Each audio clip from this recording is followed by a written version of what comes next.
This is Ujjwal Kashyap and I welcome you at iDesireUPSC. 32. Communalism, the liberal phase. There was hardly any communalism in India before the last quarter of the 19th century. As is well known, Hindus and Muslims had fought shoulder to shoulder in the revolt of 1857.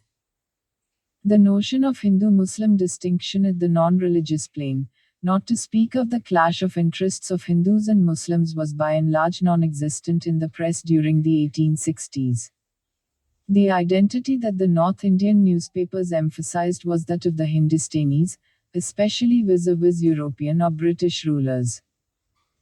Even when some Muslim intellectuals began to notice that Muslims in some parts of the country were lagging behind Hindus in modern education and in government jobs, they blamed not Hindus but the government's anti-Muslim policy and the neglect of modern education by upper-class Muslims. Syed Ahmed Khan, undoubtedly one of the outstanding Indians of the 19th century, began his educational activities without any communal bias. The numerous scientific societies he founded in 1860s involved both Hindus and Muslims. The Aligarh College he specially founded to fight the bias against modern education among Muslims, received financial support from moneyed Hindus, and its faculty and students had a large Hindu component. Syed Ahmed loudly preached the commonness of Hindus and Muslims till the founding of the Congress in 1885. Thus, for example, he said in 1884, "Do you not inhabit this land? Are you not buried in it or cremated on it? Surely you live and die on the same land. Remember that Hindus and Muslims are religious terms. Otherwise Hindus, Muslims and Christians who live in this country are by virtue of this fact one nation or community." 1. Ironically, communalism in India got its initial start in the 1880s when Syed Ahmed Khan counterposed it to the national movement initiated by the National Congress. In 1887, Dufferin, the viceroy, and A. Colvin, the lieutenant governor of UP, launched a frontal public attack on the National Congress, once its anti-imperialist edge became clear. Syed Ahmed, believing that the Muslims' share in administrative posts and in profession could be increased only by professing and proving loyalty to the colonial rulers, decided to join in the attack. Furthermore, he felt that he needed the active support of big zamindars and the British officials for the Aligarh College. Initially he made an attempt with the help of Shiva Prasad, Raja of Bhinga, and others to organize along caste, birth, class and status lines the feudal, jagirdari and bureaucratic elements in opposition to the rising democratic national movement. However, this attempt failed to get off the ground.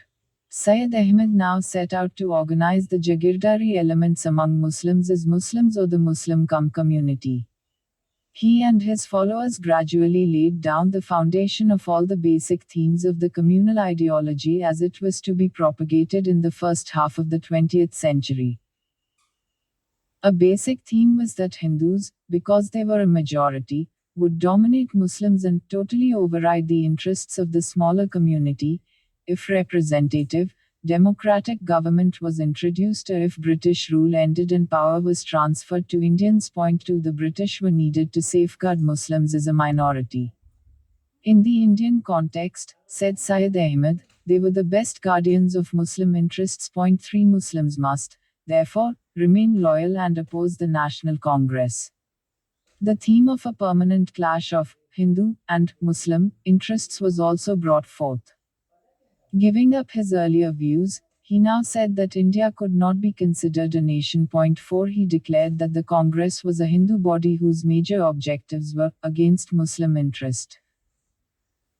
Simultaneously, he criticized the Congress for basing itself on the principle of social equality among the lowly and the highly. 1.5 Objecting to the Congress demand for democratic elections, Syed Ahmed said that this would mean that Muslims would not be able to guard their interests, for it would be like a game of dice in which one man had 4 dice and the other only 1. 6. Any system of elections, he said, would put power into the hands of Bengalis or of Hindus of the Bengali type, which would lead to Muslims falling into a condition of utmost degradation, and the ring of slavery being put on them by Hindus. 7 Syed Ahmed and his co-workers also demanded safeguards for Muslims in government jobs, legislative councils, and district boards, and recognition of the historical role and political importance of Muslims so that their role in legislative councils should not be less than that of Hindus. At the same time, Syed Ahmed and his followers did not create a counter-command political organization, because the British authorities at the time frowned upon any politicization of the Indian people. Syed Ahmed held that any agitational politics would tend to become anti-government and seditious and to create suspicion of disloyalty among the rulers. He, therefore, asked Muslims to shun all politics and remain politically passive, i.e., non-agitational, in their approach. 8 The colonial rulers were quick to see the inherent logic of communalism and the theory of the official protection of the minorities, and from the beginning actively promoted and supported communalism. The Muslim communalists continued to follow the politics of loyalty after Syed Ahmed's death. They openly sided with the government during the Swadeshi movement in Bengal during 1905-6 and condemned the Muslim supporters of the movement as wild traitors to Islam and as Congress touts. But the attempt to keep the growing Muslim intelligentsia politically passive or loyalist was not wholly successful. Badruddin Tayyibji presided over the Congress session in 1887, and the number of Muslim delegates to the Congress increased in the succeeding years. R.M. Sayani, A. Bimji, Mir Musharraf Hussain, Hamid Ali Khan, and numerous other Muslim intellectuals from Bombay, Bengal, and northern India joined the Congress. They pointed out that not even one of the Congress demands was communal or for Hindus only. The nationalist trend continued to spread among Muslims all over the country till the end of the 19th century. Abdul Rasul and a large number of other Bengali Muslim intellectuals gave active support to the Swadeshi agitation against the partition of Bengal. In fact, the nationalist trend remained dominant among Muslims in Bengal till the late 1920s. Once the Swadeshi movement brought mass politics to India, a large section of the Muslim intelligentsia could not be kept away from the Congress. The British government felt compelled to offer some constitutional concessions, and it became impossible to continue to follow the policy of political passivity. The Communalists, as also their official supporters, felt that they had to enter the political arena. At the end of 1907, the All India Muslim League was founded by a group of big zamindars, ex-bureaucrats and other upper-class Muslims like the Aga Khan, the Nawab of Dakchar and Nawab Mohsin-ul Mulk, founded as a loyalist, communal and conservative political organization. The League supported the partition of Bengal, raised the slogan of separate Muslim interests, demanded separate electorates and safeguards for Muslims in government services, and reiterated all the major themes of communal politics and ideology enunciated earlier by Syed Ahmed and his followers. Vikar-ul-Mulk, for example, said, "God forbid, if the British rule disappears from India, Hindus will lord over it, and we will be in constant danger of our life, property and honor. The only way for the Muslims to escape this danger is to help in the continuance of the British rule." 9. He also expressed the fear of the minority losing its identity. One of the major objectives of the Muslim League was to keep the emerging intelligentsia among Muslims from joining the Congress. Its activities were directed against the National Congress and Hindus and not against the colonial regime. Simultaneously, Hindu communalism was also being born. From the 1870s, a section of Hindu zamindars, moneylenders and middle-class professionals began to arouse anti-Muslim sentiments. Fully accepting the colonial view of Indian history, they talked of the tyrannical Muslim rule in the medieval period and the liberating role of the British in saving Hindus from Muslim oppression. In UP and Bihar, they took up the question of Hindi and gave it a communal twist. declaring that Urdu was the language of Muslims and Hindi of Hindus. All over India, anti-cow slaughter propaganda was undertaken in the early 1890s, the campaign being primarily directed not against the British but against Muslims. The British cantonments, for example, were left free to carry on cow slaughter on a large scale. Consequently, this agitation invariably took a communal turn, often resulting in communal riots. The anti-cow slaughter agitation died down by 1896, to be revived again in a more virulent form in the second decade of the 20th century. The Hindu communalists also carried on a regular agitation for a Hindu share of seats in legislatures and in government services. The Punjab Hindu Sabha was founded in 1909. Its leaders, U.N. Mukherjee and Lal Chand, were to lay down the foundations of Hindu communal ideology and politics.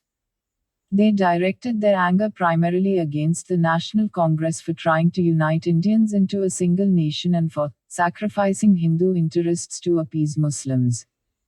In his booklet, Self-Abnegation in Politics, Lal Chand described the Congress as the self-inflicted misfortune of Hindus. Hindus, he wrote, were moving towards extinction because of the poison imbibed for the last 25 years. They could be saved only if they were willing to purge the poison and get rid of the evil. He accused the Congress of making impossible demands on the government, leading to its justifiable anger against the Congress and Hindus. Instead, Hindus should try to neutralize the third party, the government, in their fight against Muslims. It was also essential that Hindus abandon and end the Congress. A Hindu, Lal Chand declared, should not only believe but make it a part and parcel of his organism, of his life and of his conduct, that he is a Hindu first and an Indian after. 10. The first session of the All India Hindu Mahasabha was held in April 1915 under the presidentship of the Maharaja of Kasambazar. But it remained for many years a rather sickly child compared to the Muslim League. This was for several reasons.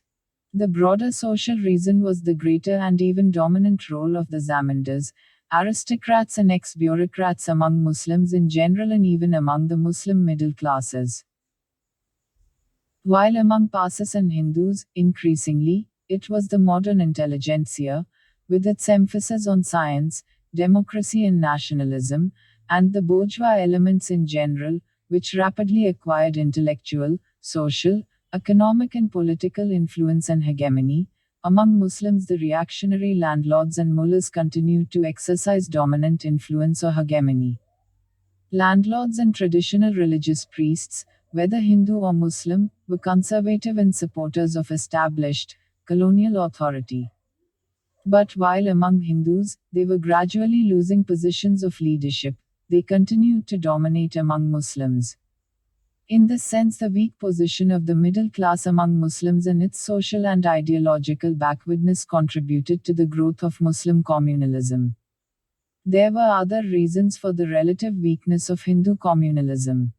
The colonial government gave Hindu communalism few concessions and little support, for it banked heavily on Muslim communalism and could not easily simultaneously placate both communalisms. The colonial authorities and the communalists together evolved another powerful instrument for the spread and consolidation of communalism in separate electorates, which were introduced in the Morley-Minto reforms of 1907. Under this system, Muslim voters and later Sikhs and others were put in separate constituencies from which only Muslims could stand as candidates and for which only Muslims could vote. Separate electorates turned elections and legislative councils into arenas for communal conflicts. Since the voters were exclusively the followers of one religion, the candidates did not have to appeal to voters belonging to other religions. They could, therefore, make blatantly communal appeals, and voters and others who listened to these appeals were gradually trained to think and vote communally and in general to think in terms of communal power and progress and to express their socio-economic grievances in communal terms. The system of reservation of seats and weightage in legislatures, government services, educational institutions etc., also had the same consequences. A slight detour at this stage is perhaps necessary. When discussing the history of the origins and growth of communalism and communal organizations, one particular error is to be avoided. Often a communalist ascribed, or even now ascribes in historical writings, the origins of one communalism to the existence of an as a reaction to the other communalism. Thus, by assigning the original blame to the other communalism, a sort of backdoor justification for one's own communalism is always provided. Thus, the Hindu, Muslim, or Sikh communalists justified their own communalism by arguing that they were reacting to the communalism initiated by others. In fact, to decide which communalism came first is like answering the question, which came first, the chicken or the egg? Once communalism arose and developed, its different variants fed and fattened on each other. The younger Muslim intellectuals were soon dissatisfied with the loyalist, anti-Hindu and slavish mentality of the upper-class leadership of the Muslim League. They were increasingly drawn to modern and radical nationalist ideas.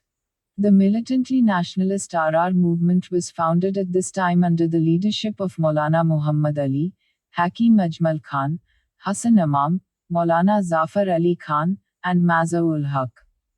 In their efforts, they got support from a section of orthodox ulema, scholars, especially those belonging to the Deoband school.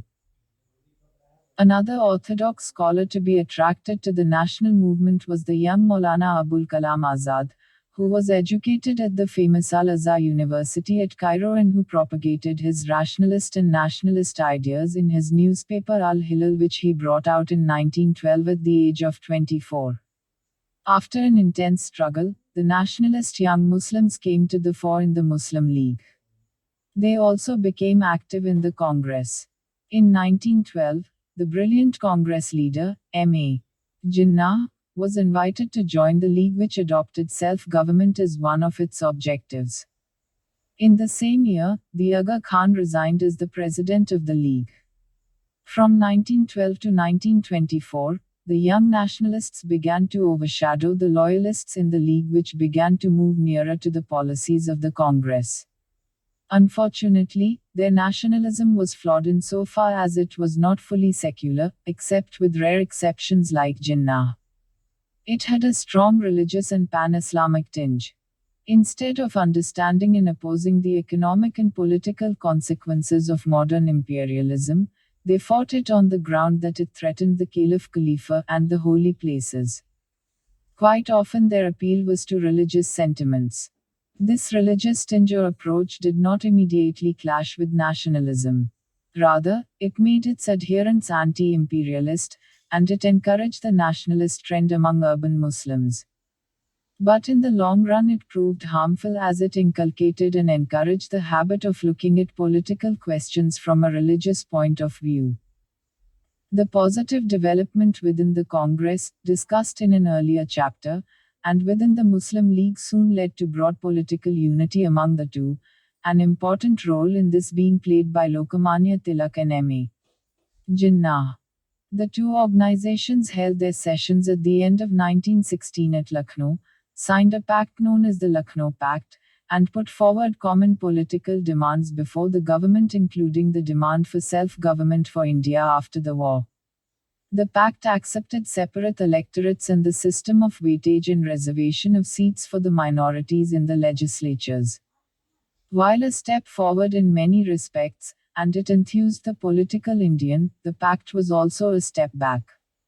The Congress had accepted separate electorates and formally recognized communal politics. Above all, the pact was tacitly based on the assumption that India consisted of different communities with separate interests of their own. It, therefore, left the way open to the future resurgence of communalism in Indian politics. The nationalist movement and Hindu-Muslim unity took giant steps forward after World War I during the agitation against the Rowlatt Acts, and the Khilafat and the non-cooperation movements. As if to declare before the world the principle of Hindu-Muslim unity in political action, Swami Shraddhanand, a staunch Arya Samajist, was asked by Muslims to preach from the pulpit of the Jama Masjid at Delhi, Wild Drive. Safardeen Kichu, a Muslim, was given the keys to the Golden Temple, the Sikh shrine at Amritsar. The entire country resounded to the cry of Hindu Muslim Ki Jaya. The landlord communalists and ex-bureaucrats increasingly disassociated themselves from the Muslim League, while the League itself was overshadowed by the Khilafat Committee, as many of the League leaders, as also many of the old Congress leaders, found it difficult to keep pace with the politics of a mass movement. Even though the Khilafat was a religious issue, it resulted in raising the national, anti-imperialist consciousness of the Muslim masses and middle classes. Moreover, there was nothing wrong in the nationalist movement taking up a demand that affected Muslims only, just as the Akali movement affected the Sikhs only and the anti-untouchability campaign Hindus only. But there were also certain weaknesses involved. The nationalist leadership failed to some extent in raising the religious political consciousness of Muslims to the higher plane of secular political consciousness. The Khilafat leaders, for example, made appeals to religion and made full use of fatwas, opinion or decision on a point of Islamic law given by a religious person of standing, and other religious sanctions. Consequently, they strengthened the hold of orthodoxy and priesthood over the minds of men and women and encouraged the habit of looking at political questions from the religious point of view. By doing so and by emphasizing the notion of Muslim solidarity, they kept an opening for communal ideology and politics to grow at a later stage. The non-cooperation movement was withdrawn in February 1922. As the people felt disillusioned and frustrated and the Dyaki became operational, communalism reared its ugly head, and in the post-1922 years the country was repeatedly plunged into communal riots. Old communal organizations were revived and fresh ones founded. The Muslim League once again became active and was cleansed of radical and nationalist elements. The upper class leaders, with their open loyalism and frankly communal ideology, once again came to the fore. The Hindu Mahasabha was revived in 1923 and openly began to cater to anti-Muslim sentiments. Its proclaimed objective became the maintenance, protection and promotion of Hindu race, Hindu culture and Hindu civilization for the advancement of Hindu Rashtra. The Hindu as well as Muslims communalists tried to inculcate the psychology of fear among Hindus and Muslims, the fear of being deprived, surpassed, threatened, dominated, suppressed, beaten down, and even exterminated. It was during these years that Sangathan and Shuddhi movements among Hindus and Tanzim and Tabligh movements among Muslims, working for communal consolidation and religious conversion, came up. The nationalists were openly reviled as apostates and as enemies of their own religion and co-religionists. A large number of nationalists were not able to withstand communal pressure and began to adopt communal or semi-communal positions. The Swarajists were split by communalism. A group known as responsivists offered cooperation to the government so that the so-called Hindu interests might be safeguarded. Lajpat Rai, Madan Mohan Malaviya and N.C. Kelkar joined the Hindu Mahasabha and argued for Hindu communal solidarity. The less responsible, responsivists, and Hindu Mahasabhites carried on a virulent campaign against secular congressmen. They accused Motilal Nehru of letting down Hindus, of being anti-Hindu and an Islam lover, of favoring cow slaughter, and of eating beef. Many old Khilafatists also now turned communal. The most dramatic shift was that of Maulanas Muhammad Ali and Shaukat Ali, who now accused the Congress of trying to establish a Hindu government and Hindus of wanting to dominate and suppress Muslims. The most vicious expression of communalism were communal riots which broke out in major North Indian cities during 1923-24. According to the Simon Commission report, nearly 112 major communal riots occurred between 1922 and 1927. The nationalist leadership made strenuous efforts to oppose communal political forces, but was not able to evolve an effective line of action. What was the line of action that it adopted and why did it fail? Its basic strategy was to try to bring about unity at the top with communal leaders through negotiations. This meant that either the Congress leaders acted as mediators or intermediaries between different communal groups, or they themselves tried to arrive at a compromise with Muslim communal leaders on questions of protection, to and safeguards of the interests of the minorities in terms of reservation of seats in the legislatures and of jobs in the government. The most well-known of such efforts was made during 1928. As an answer to the challenge of the Simon Commission, Indian political leaders organized several All India conferences to settle communal issues and draw up an agreed constitution for India. A large number of Muslim communal leaders met at Delhi in December 1927 and evolved four basic demands known as the Delhi Proposals. These proposals were: 1. Sindh should be made a separate province. 2. The Northwest Frontier Province should be treated constitutionally on the same footing as other provinces. 3. Muslims should have 33 and a third % representation in the central legislature. 4. In Punjab and Bengal, the proportion of representation should be in accordance with the population, thus guaranteeing a Muslim majority, and in other provinces, where Muslims were a minority, the existing reservation of seats for Muslims should continue. The Congress proposals came in the form of the Nehru Report drafted by an all-parties committee. The report was put up for approval before an all-party convention at Calcutta at the end of December 1928. Apart from other aspects, the Nehru Report recommended that India should be a federation on the basis of linguistic provinces and provincial autonomy, that elections be held on the basis of joint electorates, and that seats in central and provincial legislatures be reserved for religious minorities in proportion to their population. The report recommended the separation of Sindh from Bombay and constitutional reform in the Northwest Frontier Province. The report could not be approved unanimously at the Calcutta Convention. While there were wide differences among Muslims communalists, a section of the League and the Khilafatists were willing to accept joint electorates, and other proposals in the report provided 3 amendments, moved by M.A. Jinnah, were accepted. 2 of these were the same as the third and fourth demands in the Delhi proposals, the first and the second of these demands having been conceded by the Nehru Report.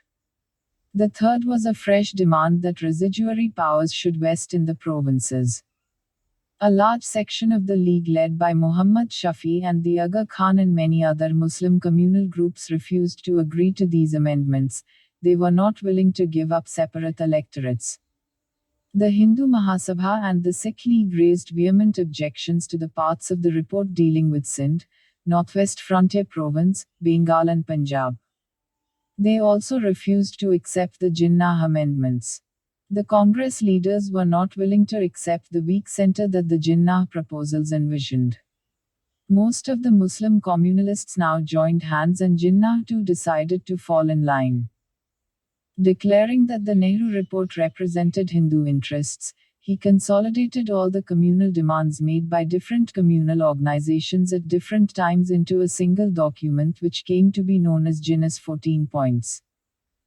The 14 points basically consisted of the 4 Delhi proposals, the 3 Calcutta amendments, and demands for the continuation of separate electorates and reservation of seats for Muslims in government services and self-governing bodies. The 14 points were to form the basis of all future communal propaganda in the subsequent years.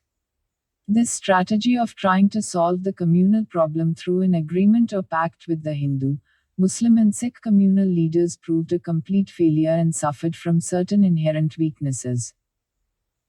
Above all, it meant that the Congress tacitly or by implication accepted, to a certain extent, the claim of the communal leaders that they were representatives of the communal interests of their respective communities, and, of course, that such communal interests and religious communities existed in real life. By negotiating with communal leaders, the Congress legitimized their politics and made them respectable. It also weakened its right, as well as the will, to carry on a hard political ideological campaign against communal parties and individuals. Constant negotiations with Muslim communal leaders weakened the position of secular, anti-imperialist Muslims and Muslim leaders like Azad, Ansari and Asaf Ali. They also made it difficult to oppose and expose the communalism and semi-communalism of leaders like Madan Mohan Malaviya, Lajpat Rai and Maulana Muhammad Ali, who often worked within the Congress ranks. The strategy of negotiations at the top required generous concessions by the majority to the minority, communalism on the question of jobs and seats in the legislatures.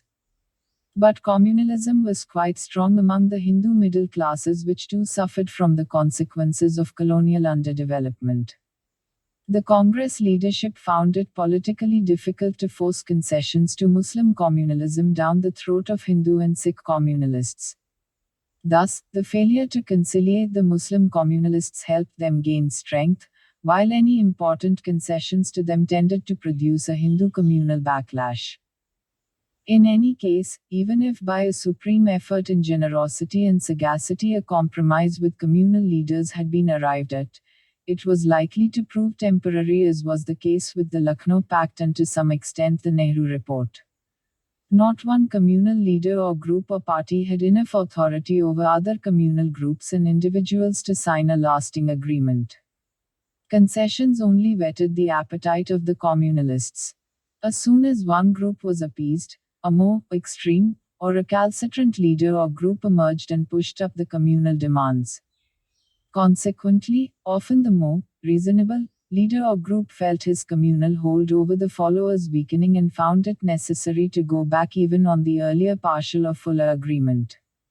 This is what repeatedly happened during 1928-29, and Jinnah was a typical example. The fact was that so long as communal ideology flourished, the socio-political conditions favoring communal politics persisted. It was difficult to appease or conciliate communal leaders permanently or for any length of time. The real answer lay in an all-out opposition to communalism in all arenas: ideological, cultural, social and political. Based on a scientific understanding of its ideology, its social and ideological sources and roots, its social base, and the reasons for its growth in the face of the nationalist work in favor of Hindu-Muslim unity, an intense political ideological struggle had to be waged against communalism and communal political forces. Moreover, it was necessary to take up the peasants' cause where their class struggle was being distorted into communal channels. All this was not done, despite the deep commitment to secularism of the bulk of the nationalist leadership from Dadabhai Nauroji to Gandhiji and Nehru. The need was to direct the debate with the communalists into hard, rational, analytical channels so that the latter were forced to fight on the terrain of reason and science and not of emotion and bias. Gandhiji and the Congress did make Hindu-Muslim unity one of the three basic items of the nationalist political platform. They also, at crucial moments, refused to appease the Hindu communalists. Gandhiji several times staked his life for the secular cause. But Gandhiji and the Congress provided no deeper analysis of the communal phenomenon. Despite the intensified activities of communal parties and groups during the 1920s, communalism was not yet very pervasive in Indian society. Communal riots were largely confined to cities and their number, keeping in view the size of the country, was not really large. The Hindu communalists commanded little support among the masses. The social base of the Muslim communalists was also quite narrow. The nationalist Muslims, who were part of the Congress, still represented a major political force. The rising trade union, peasant and youth movements were fully secular. The reaction to the Simon Commission further revealed the weakness of communal forces when both the Muslim League and the Hindu Mahasabha got divided, some in favor of a boycott of the commission and others for cooperating with it. The anti-Simon Commission protest movement and then the Second Civil Disobedience Movement from 1930 to 1934 swept the entire country and once again pushed the communalists as a whole into the background.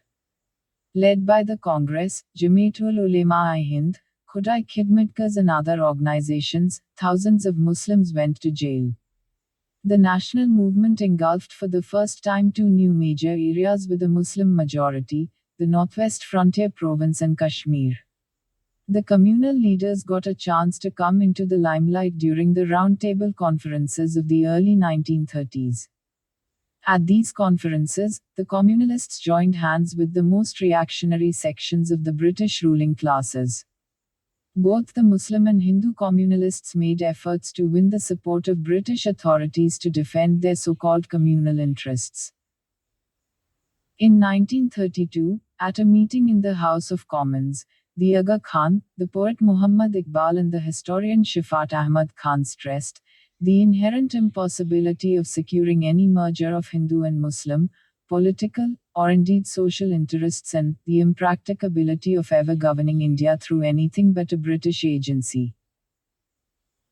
11. Similarly, in 1933, presiding over the Hindu Mahasabha session, Bhai Parmanand made a plea for cooperation between Hindus and the British government and said, I feel an impulse in me that Hindus would willingly cooperate with Great Britain if their status and responsible position as the premier community in India is recognized in the political institutions of New India. 12. The communal parties and groups remained quite weak and narrow-based till 1937. Most of the Muslim as also Hindu young intellectuals, workers and peasants joined the mainstreams of nationalism and socialism in the early 1930s. In Bengal, many joined the secular and radical Krishak Praja Party. Moreover, in 1932, in an effort to bolster the sagging Muslim communalism, the British government announced the Communal Award, which accepted virtually all the Muslim communal demands embodied in the Delhi Proposals of 1927 and Guinness 14 Points of 1929. The communal forces were faced with an entirely new situation. They could not carry on as before. The question was, where would they go from here?